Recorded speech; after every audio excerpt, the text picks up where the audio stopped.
സാധനങ്ങൾ പുറത്തെടുത്ത് ഉള്ളിലേക്ക് ആള് കയറി സാധനങ്ങൾ പുറത്തെടുത്ത് തീ പൂർണ്ണമായിട്ടും നിയന്ത്രണ വിധേയമാക്കാനുള്ള ശ്രമങ്ങളാണ് ഇപ്പോൾ നടത്തി വരുന്നത്. നമുക്ക് ഇപ്പോൾ ഒരു മിനിറ്റ് മുമ്പ് ദൃശ്യങ്ങൾ കണ്ടു എന്നാണ് ഞാൻ വിചാരിക്കുന്നത്. ഈ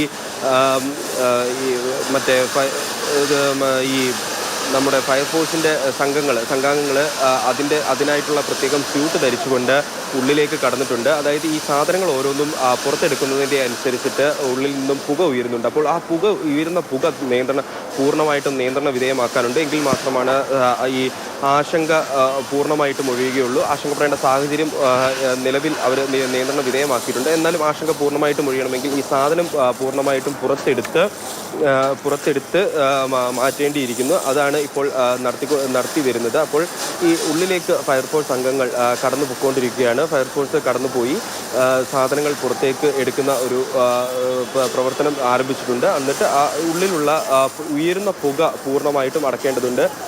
ഇപ്പോൾ നമ്മൾ സൂചിപ്പിച്ചതുപോലെ തന്നെ ഇതിൻ്റെ തൊട്ടടുത്ത് തന്നെ കടകൾ, ഹോട്ടല്, അതുപോലെ തന്നെ പെട്രോൾ പമ്പ്, മുകളിലൂടെ മെട്രോ, അത്തരത്തിൽ പൂർണ്ണമായി വലിയൊരു ആശങ്കയിലേക്ക് പോകേണ്ട ഒരു സാഹചര്യമായിരുന്നു.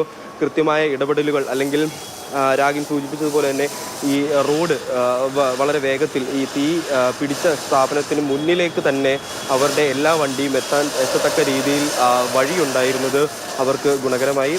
അതുകൊണ്ട് തന്നെ വേഗം തന്നെ എത്താനും പെട്ടെന്ന് തന്നെ സ്ഥിതിഗതികൾ നിയന്ത്രണ വിധേയമാക്കാനും സാധിച്ചു. അപ്പോൾ നിലവിൽ ഈ ദൃശ്യങ്ങളിൽ കാണുന്നത് പോലെ ഈ യൂസ്ഡ് ഫർണിച്ചറുകളുടെ എല്ലാം ഓരോരോ സാധനങ്ങളായിട്ട് എടുത്തു മാറ്റിക്കൊണ്ടിരിക്കുകയാണ്. മാറ്റുന്നതിനനുസരിച്ചിട്ട് താഴ്ഭാഗത്തു നിന്നും പുക ഉയരുന്നുണ്ട്. ഈ ഉയരുന്ന പുക പൂർണ്ണമായിട്ടും നിയന്ത്രണ വിധേയമാക്കണം. നിയന്ത്രണ വിധേയമാക്കിയതിനു ശേഷം മാത്രമേ എന്താണ് സംഭവിച്ചത് എന്നുള്ള കാര്യത്തിന്. സാധനങ്ങൾ എടുത്തുകൊണ്ട് പോകുമ്പോൾ ഒരു കസേര അതിന് തീ പിടിച്ചിട്ടില്ല, ഒരു കുഴപ്പവും കാണുന്നില്ല. അപ്പൊ എല്ലാ സാധനങ്ങൾക്കും തീ പിടിച്ചിട്ടുണ്ടോ? പൂർണ്ണമായിട്ടും എല്ലാം കത്തി നശിച്ച ഒരു അവസ്ഥയിലാണോ?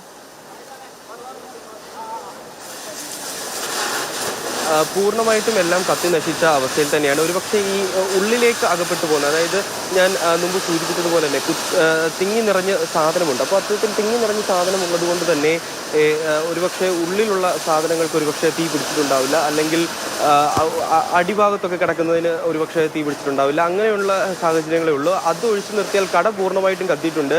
ഈ കട മറ്റേ ഈ വാർത്ത കെട്ടിടമല്ല, ഈ ഷീറ്റ് ഉപയോഗിച്ചിട്ട് ചെയ്തിരിക്കുന്ന കടയാണ്. അപ്പോൾ ആ ഷീറ്റ് പൂർണ്ണമായിട്ടും നിലം പൊത്തിയിട്ടുണ്ട്. നമുക്ക് ദൃശ്യങ്ങളിൽ ഒരുപക്ഷെ കാണാൻ സാധിക്കും. അതിൻ്റെ മുൻഭാഗം മാത്രമാണ് ഇങ്ങനെ ഈ ഒരു നിലയിൽ നിൽക്കുന്നത്. ബാക്കി പൂർണ്ണമായിട്ടും നിലം പൊത്തി. പുറകിലോട്ടെല്ലാം പൂർണ്ണമായിട്ടും നിലം പൊത്തി. പുറകിൽ നിന്നാണ് തീ ഉയർന്ന് മുൻപിലേക്ക് വന്നത്. അപ്പോൾ അത്തരത്തിൽ കട പൂർണ്ണമായിട്ടും കത്തി നശിച്ചു എന്ന് തന്നെ നമുക്ക് പറയാൻ സാധിക്കും. ഈ ഓരോ സാധനങ്ങൾ എടുത്തു മാറ്റുന്നതിൻ്റെ അനുസരിച്ച് ഉള്ളിൽ നിന്ന് ഈ സമീപത്ത് ഉള്ള ഹോട്ടലിൻ്റെ ദൃശ്യം നമുക്ക് കാണാൻ സാധിക്കും. ആ സമീപത്ത് തൊട്ടടുത്ത് പ്രവർത്തിക്കുന്ന ഒരു ഹോട്ടലാണത്. ആ ഹോട്ടലിൻ്റെ മുകളിലോട്ട് പുക ഉയർന്നത് കാണാൻ സാധിക്കും. ഈ സാധനങ്ങൾ എടുത്ത് മാറ്റുന്നതിൻ്റെ അനുസരിച്ചിട്ടാണ് ഈ പുക ഉയർന്നു കൊണ്ടിരിക്കുന്നത്. ഒരുപക്ഷെ ഈ തീ ഫയർഫോഴ്സിന് കൃത്യമായ ഒരു ഇടപെടൽ നടത്തി ഈ തീ നിയന്ത്രണ വിധേയമാക്കാൻ സാധിച്ചില്ലായിരുന്നെങ്കിൽ ഏറ്റവും ആദ്യം തീ പിടിക്കേണ്ടിയിരുന്നത് തീർച്ചയായിട്ടും ഫയർഫോഴ്സ് സംഘത്തിന്റെ കൃത്യമായ ഇടപെടൽ തന്നെയാണ് വലിയൊരു അപകടം ഒഴിവാക്കാൻ സഹായിച്ചത്. കാരണം കൃത്യസമയത്ത് തന്നെ അവർ സ്ഥലത്തെത്തി തീ അണച്ചു എന്നുള്ളതാണ് ഏറ്റവും പ്രധാനപ്പെട്ട കാര്യം. നമുക്ക്